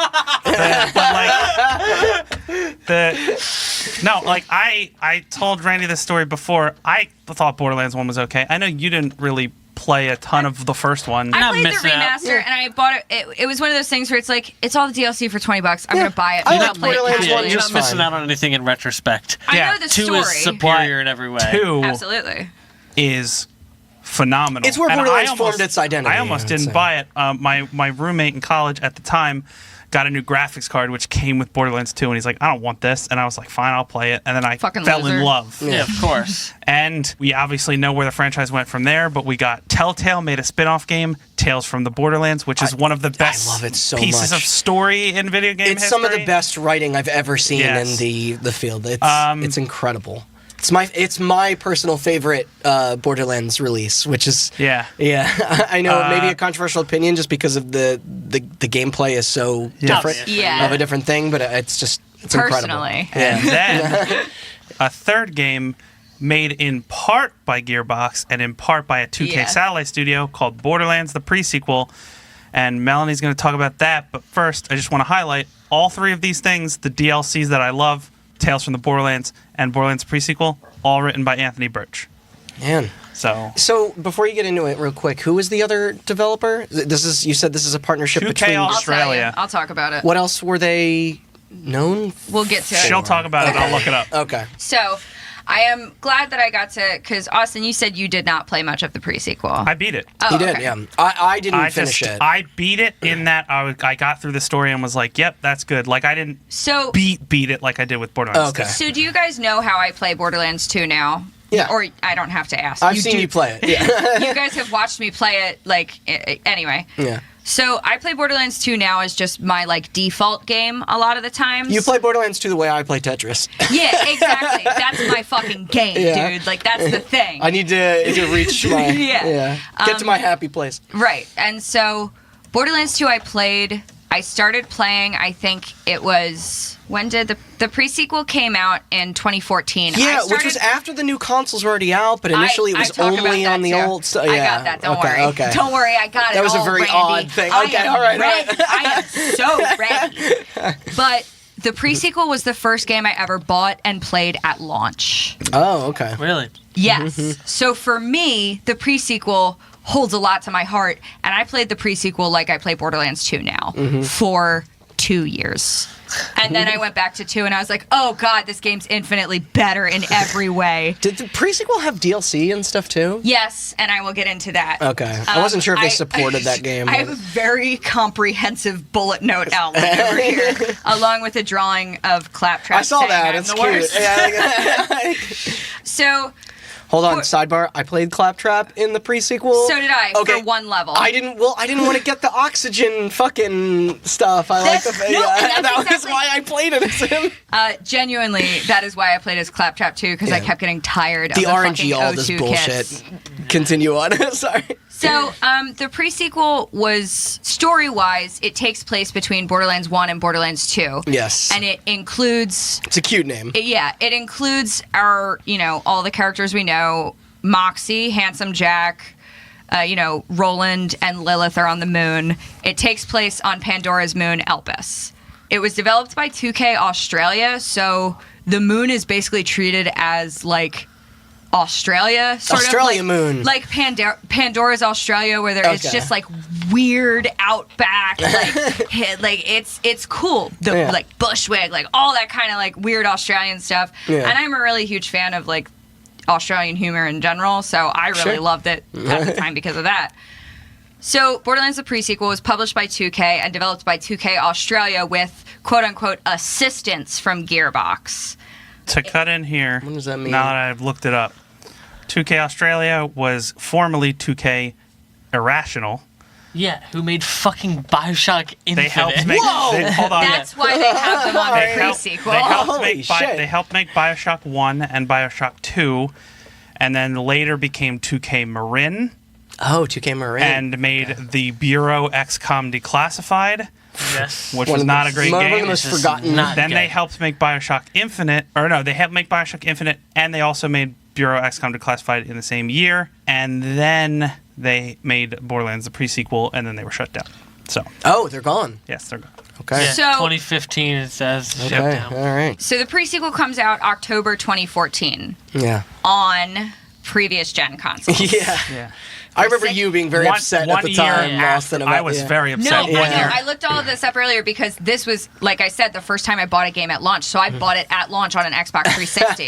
This And is then- before backwards compatible shit too, so I Yeah. remember And so the problem I have with that is like it's released October 2014 on previous gen, and it is, it's good. You can buy the season pass, which promises story DLC, 2 new characters, Okay. and headhunter packs like there were in DLC Borderlands on 2. an old console. Like I mean, Spoiler alert! No, spoiler alert! That season pass was a fucking scam Oh. because The studio got shut down like a year after the game Oh, came out. Exactly. holy shit! So they didn't even finish what they were doing. so. Yeah. I'll get into the DLC in a Okay, minute. sorry. I knew they put out quotes being like, "Yeah, we're sticking to old generation consoles, but we have a plan," and Yeah. it was like, Oh yeah. So October 2014, Borderlands the pre-sequel comes out. It's the price of a new game. You can buy the It season is. pass or whatever.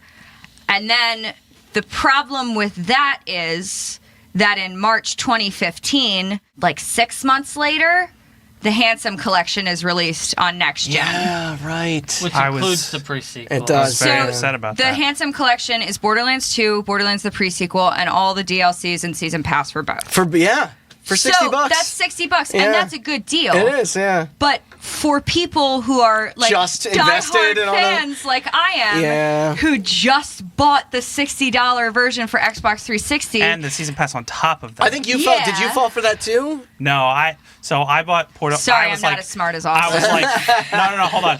I was like, fuck you. Yeah. I'm gonna buy the pre-sequel on PC because I'm not breaking out my Xbox 360 anymore. Yeah. And then I didn't buy the Borderlands 2 season pass. I bought them all on a Steam sale and played them later, Okay. which was a mistake because they were phenomenal. But All of them are very good. but I decided to do that again with Borderlands the pre-sequel, and then I ended up not liking the game all that much, so I ended up not ever playing the DLC. Okay. So basically, Borderlands the pre-sequel it looks and feels like a reskin of Borderlands 2, and a lot Yeah. of the criticism of it is why wasn't it just an add-on?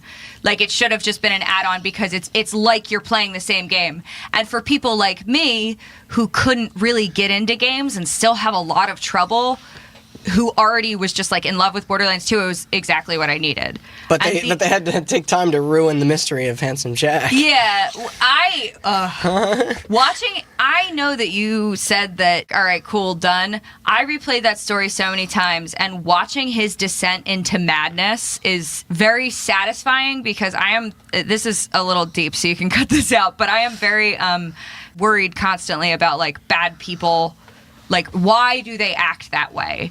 And so this explanation of, like, look at what happened, not in a way that makes him sympathetic, in Yeah, a way no, that I it was agree. like, yeah, no, he still sucks and he shouldn't have reacted That's kind of that what way, me and Austin talk but about with I the Joker get it. movie coming up. Yeah, like you should play Tales from the Borderlands at some point, just because that game has Which apparently some of the most. reviewed very well. Oh yeah, Yeah. because that game has some of the most unexpected pathos. Oh, no, like, I meant of- the Joker movie reviewed Oh very yeah, no, well. the Joker movie is reviewing very well. Yeah, I want to see But it. so but- I have basically about Did you play the DLC as well? I played everything Okay. all the time.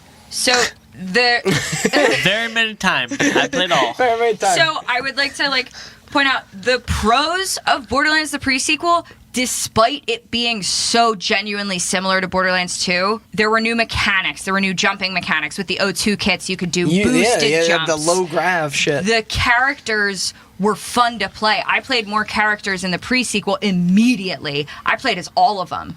The first one I played, the characters... Was Claptrap last? You could tell me. Claptrap was last. I only ever played that game as Claptrap. Oh really? Okay. That's So the you only do that Oh, with me. why? That game is so much better when you play as someone who doesn't I only suck. played it as Claptrap as well. Well, Jesus, to get guys! into it, the reason I didn't like Borderlands, I actually liked the gameplay of it because it plays a lot more like 2, and the characters were cool.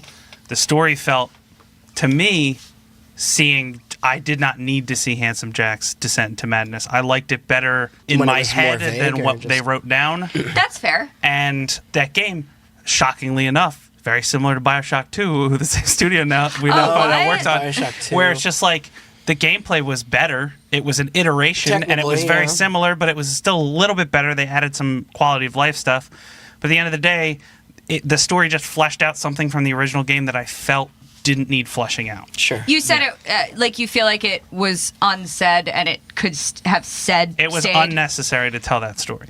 So I can see that point of view, but as someone who like I don't know, I just think that But it hit fuck me. you. It hit me all at the right time, where it was like I was just getting into video games and just understanding the mechanics of a first-person shooter. Like I learned FPS through Sure. Borderlands because I liked the art and the humor so much that I was like, "There's no fucking way I'm not playing this game." Like, Yeah. I'm gonna figure it out in my stupid peanut brain, and just like get it together and play the game.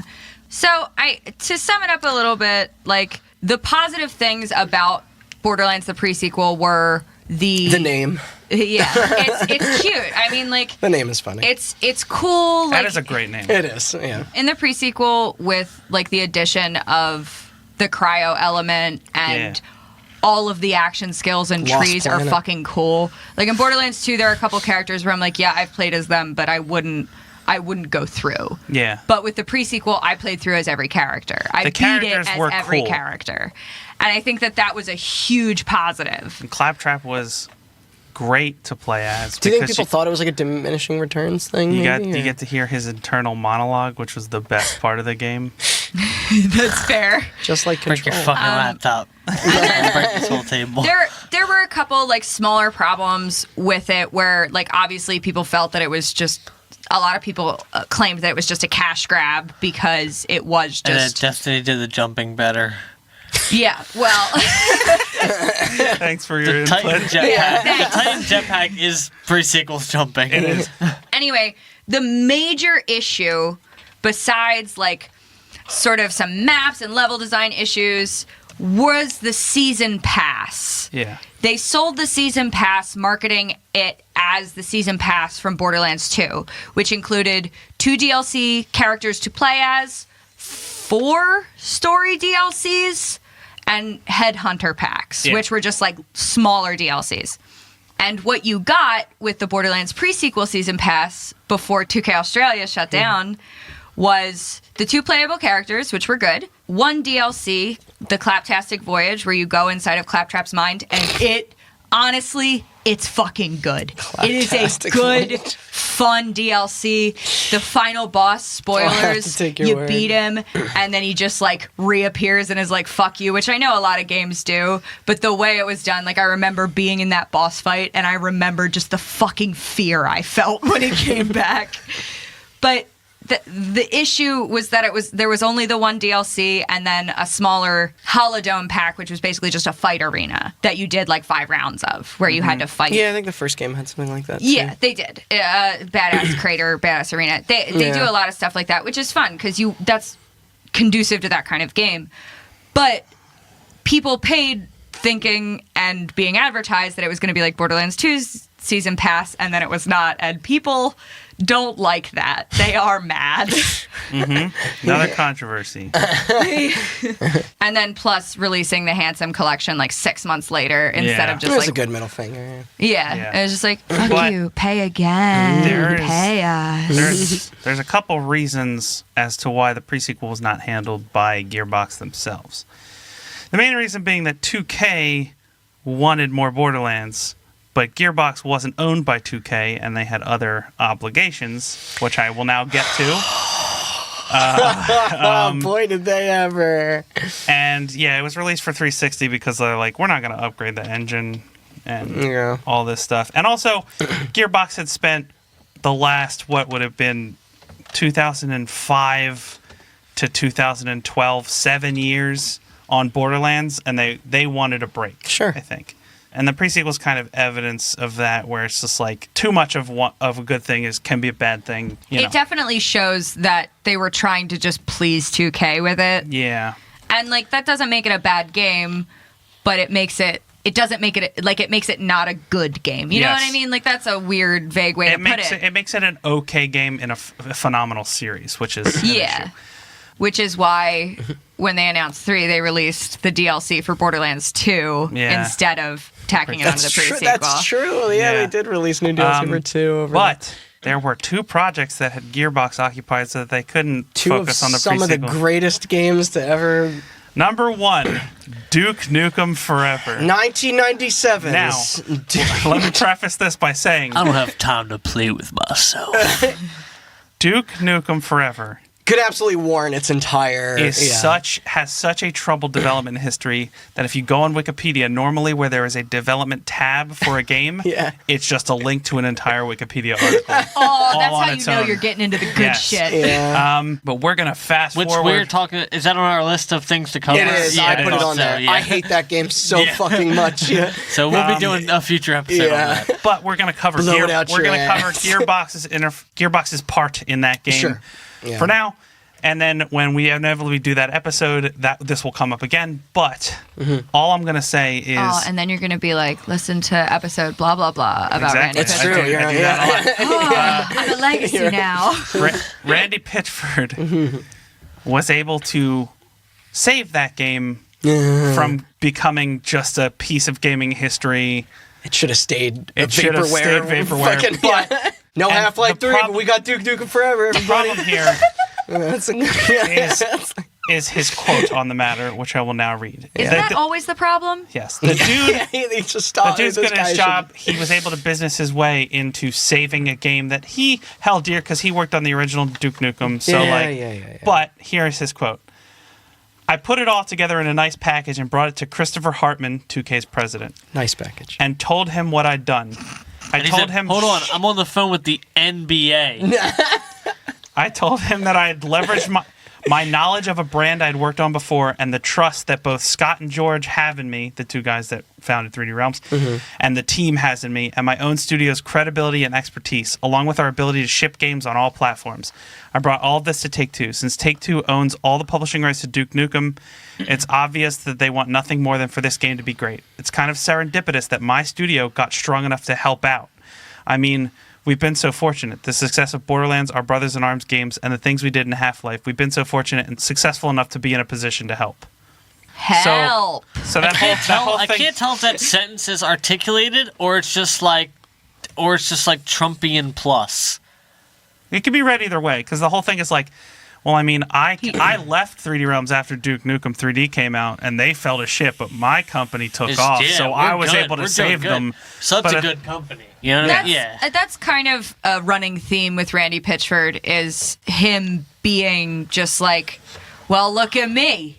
Look at what I did. Well, that's the thing. Duke Nukem Forever totally seems like an amalgamation of his personality. Well, exactly. You were saying like he held it dear to his heart. He held the IP. Which I believe. Yeah. No, I believe it too, and I understand why he would want to be like. There was a time where Duke Nukem was important. I understand when you just think about him making the decision. It's like, I worked on this. I feel emotions about this or whatever.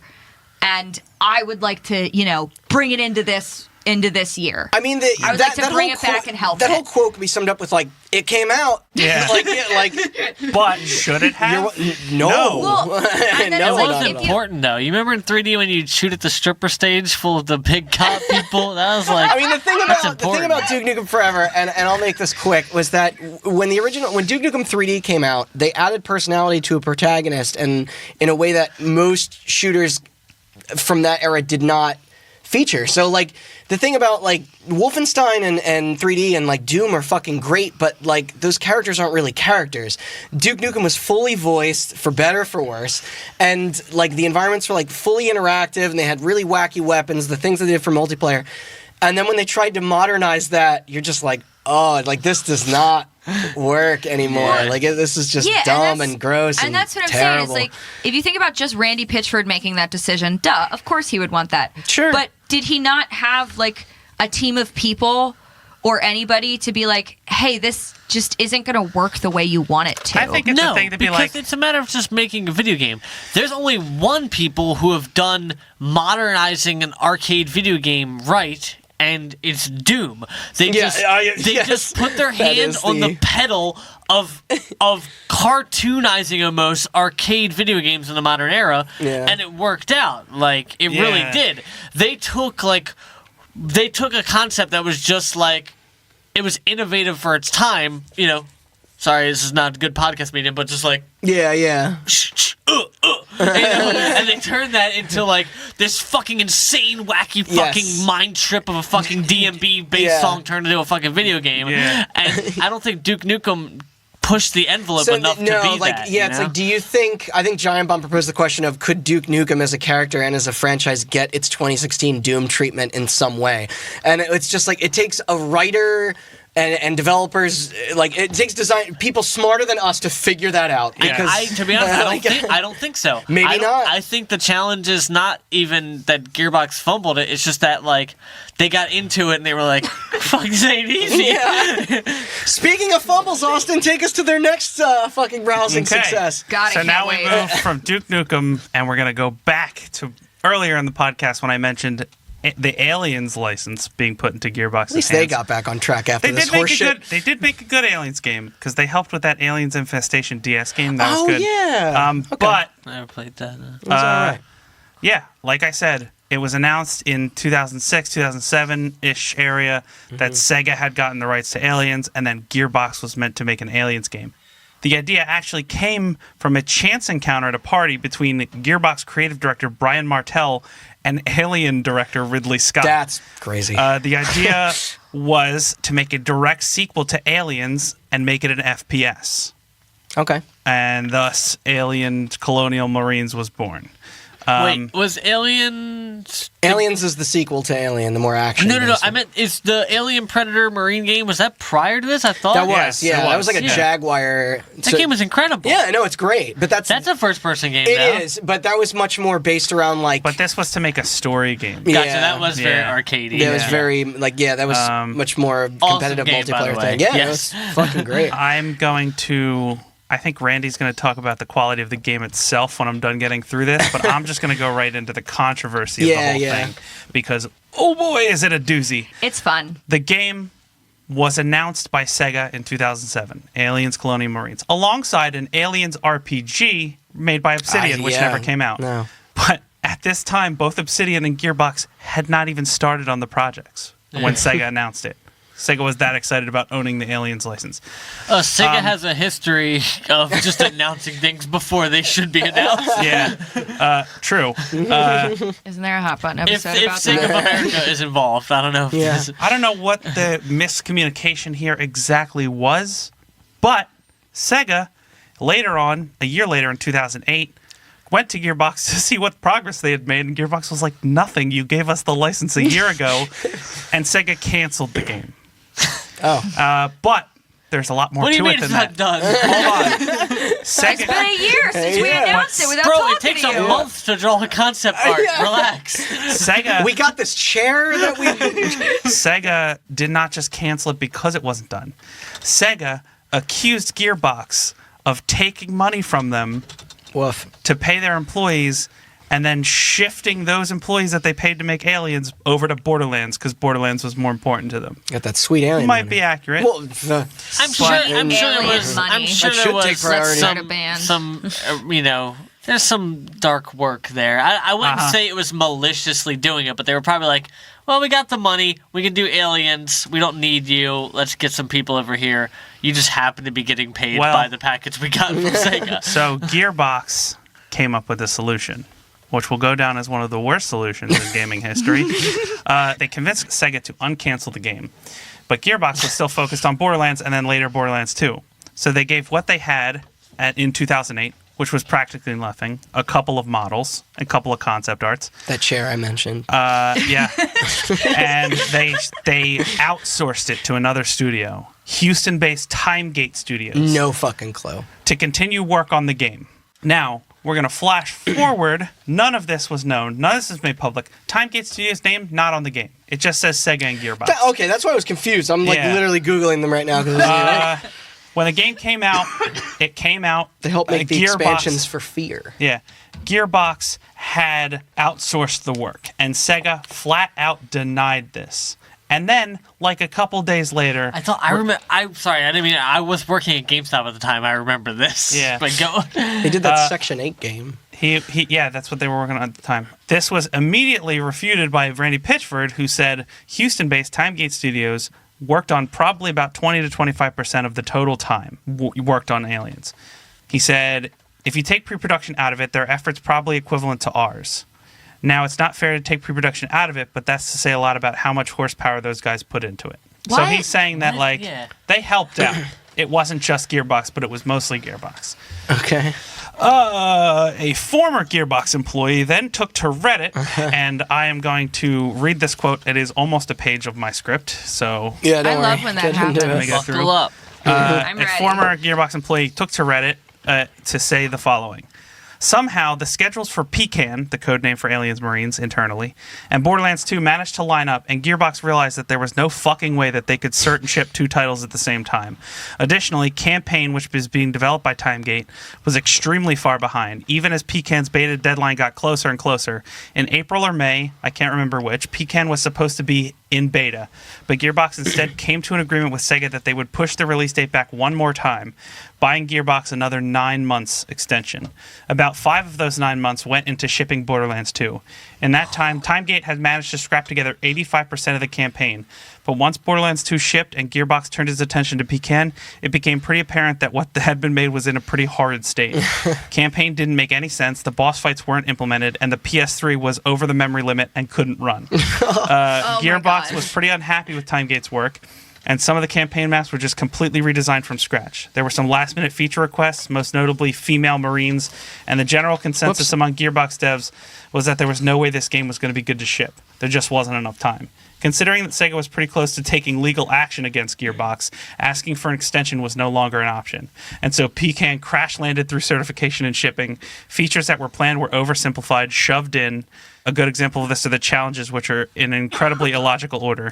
Issues that didn't cause 100% blockers were just ignored, with the exception of absolutely horrible game-breaking problems. This isn't because Gearbox didn't care, mind you. At a certain point, they couldn't risk changing anything that might cause them to fail certification or break any systems. And so the product you see is what you get. Initially, what this sounds like is Gearbox obviously wanted to focus on Borderlands 2. They knew what this game was going to be. There's Very lifeless. There's no way you don't sit on that Tedious kind game. of game that you're developing and not understand what it's going to be. Just the immediate impact that the game made on all of us should be evidence enough that the people making it knew that Borderlands was going to be an incredibly successful game. They probably focused a lot of their time on it. I guarantee you, probably Pitchford or somebody involved at the top of Gearbox bit off more than they can chew. Yeah. They licensed it out to a company that was ill-prepared. That's the thing. What do you show and to their... they had to fucking bite the bullet What do for you it. show to their parent company and shareholders, like Warner Brothers, like the Aliens license is... I don't know, like they... I will get to that. Okay. Continue, but I will get to that. Okay. No, it just... There's a level of expectation around this It's also... product that was not And I don't know if you're going to talk about this, but to this day, Randy Pitchford speaks just weirdly about the whole game. Very I will off get the there. chain, yeah. Okay, so flash forward a little bit, there's another Reddit post, this time from a former employee of Timegate. Timegate, who is no longer a company, shut down after this whole fiasco. Of course. yeah, surprise. Gearbox just taking other companies and putting them in the dirt. Kind of like what Valve did to them. Yeah. Just to clarify, this is from a former Timegate dev. Just to clarify, everything Timegate did was under clear and explicit direction from Gearbox. Gearbox had creative control of everything that occurred at Timegate. In addition, Gearbox was responsible for firing some of the most talented people and internationally recognized as such Timegate had employed, all of which were snatched up immediately by our competitors. It was Gearbox's shitty oversight of the project that led to the product you all now have before you. I wouldn't expect you to understand, considering you're probably some QA who has no idea what goes on outside of his department, but Timegate has absolutely no control over what was produced. They did exactly what they were asked to. You should be furious with Gearbox for assigning such shit-quality creative directors to our project. There was also a lot of talk about how the script being incredibly confusing was all 20th Century Fox's fault. I played that game. It was confusing. They apparently approved. They were given that script, and they were like, yeah, this is Aliens. We approve. The game was also shown off in a completely fake press demo that looked good. I think but you can still find this. I Yes. think you can watch it. Yeah. But it was running on high-end PCs. Was this Sega's high render trailer thing? I think so. It might have been, yeah. But again, the game wasn't running on consoles at all, and in order to get the game out in time and get it running on the consoles, the game's particle effects and shaders were decreased significantly in quality, and the textures were reduced in order to get them to fit into the PS3's memory, Oh my god!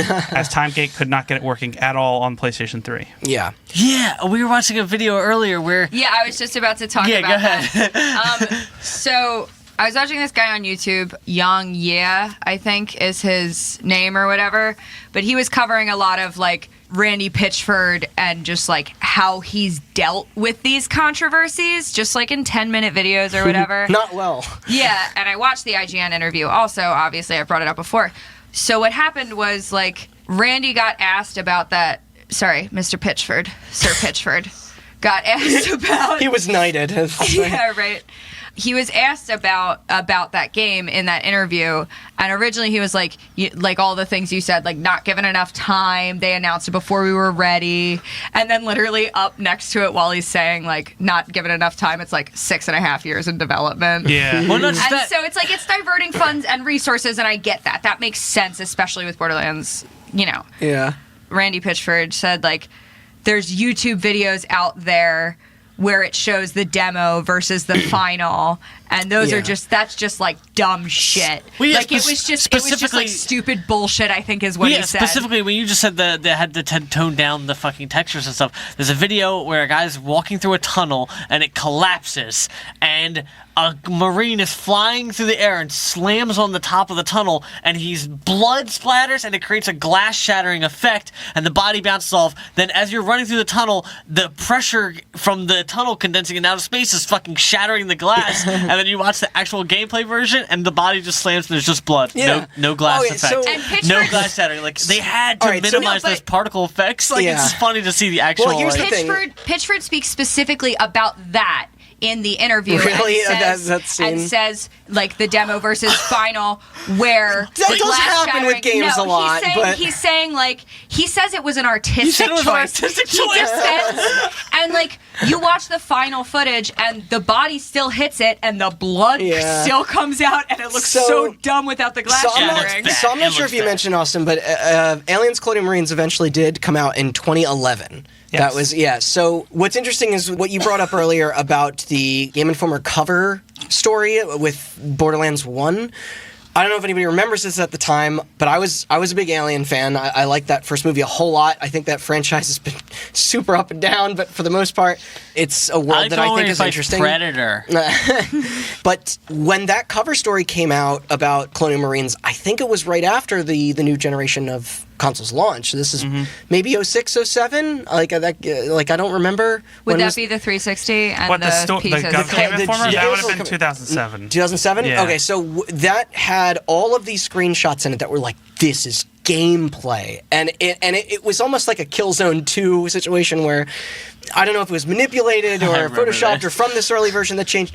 But at the time, that was like people were passing those screenshots around of like, this is what the next generation is fucking capable of. It's crazy. And up for pre-order forever and all that stuff. But yeah, when the game came out eventually, it was a fucking broken mess. And not only that, but it had so many graphical downgrades, as evident by these quotes, and funds being diverted and all that stuff. And it's kind of a shame because eventually Alien as a property did get, I think, its respected release years later with Isolation. That was the Probably true, one of the best games of that whole console generation. Yeah, that was the true solution to this. But I think there was even a prior to that, but after Colonial Marines, a sort of reboot of Alien vs. Predator on the 360 and Yeah. PS3 as well, and I don't remember thinking much of that either. But yeah, I mean, now Colonial Marines is going to go down as, like Duke Nukem Forever, as being one of the most longest and troubled developments with a final product that did Yes. not review or sell particularly And well. Aliens Colonial Marines is going to be the end of part 1. Yeah. And the reason I decided to end it there is because Randy Pitchford obviously messed up a lot, but we originally designed this episode to be about Randy Pitchford's sort of social media flubs. The social media flubs, I've read a couple quotes from him that were not exactly the best, but the social media flubs didn't really start until their next game, Battleborn, which we will get into. But Aliens Colonial Marines is kind of the end of Gearbox fucking up and the start of like just Randy Pitchford just kind of being dumb. Yeah, we're breaking into the modern era sort of now. And like the thing is, like in the same breath as Randy Pitchford will say, like blame everybody else for any failure in that game, he will also stand by it and said, look, I'm proud of what we did, like that kind of thing. I mean, and it's hard to it's easy to forget the hype and disappointment around a lot of these earlier games just because of how quickly the industry moves on.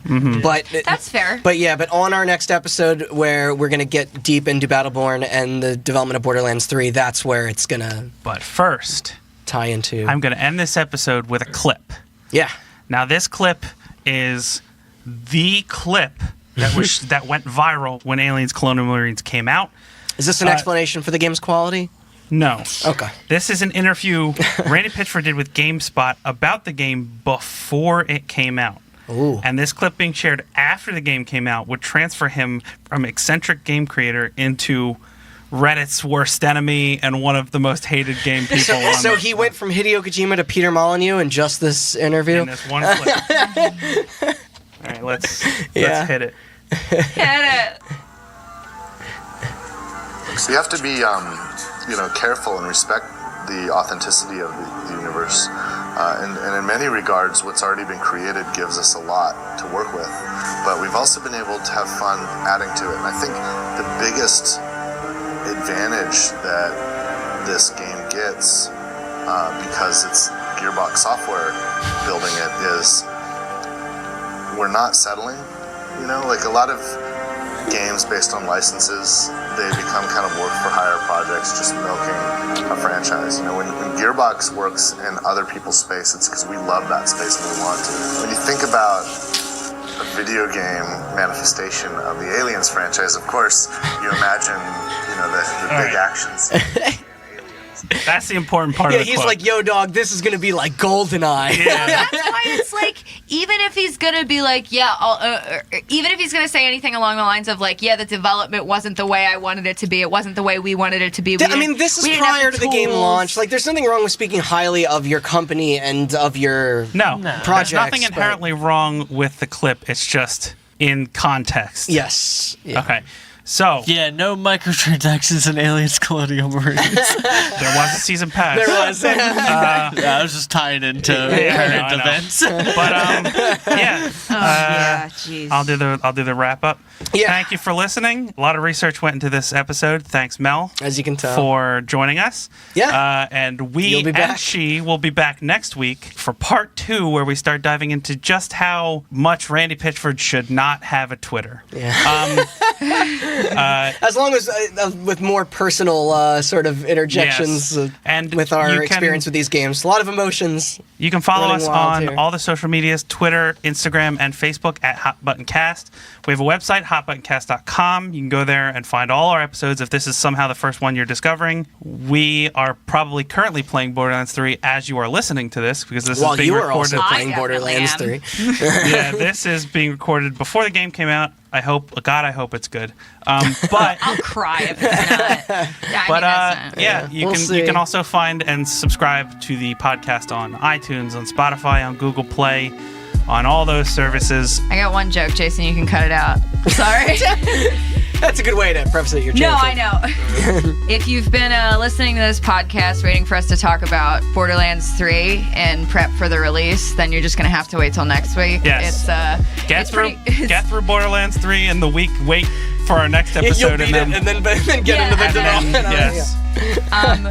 But it's just like Randy Pitchford's E3 presentation for Borderlands 3. Saved all the good shit for the end. So. Yeah. All right. And with that, we're out. Good night.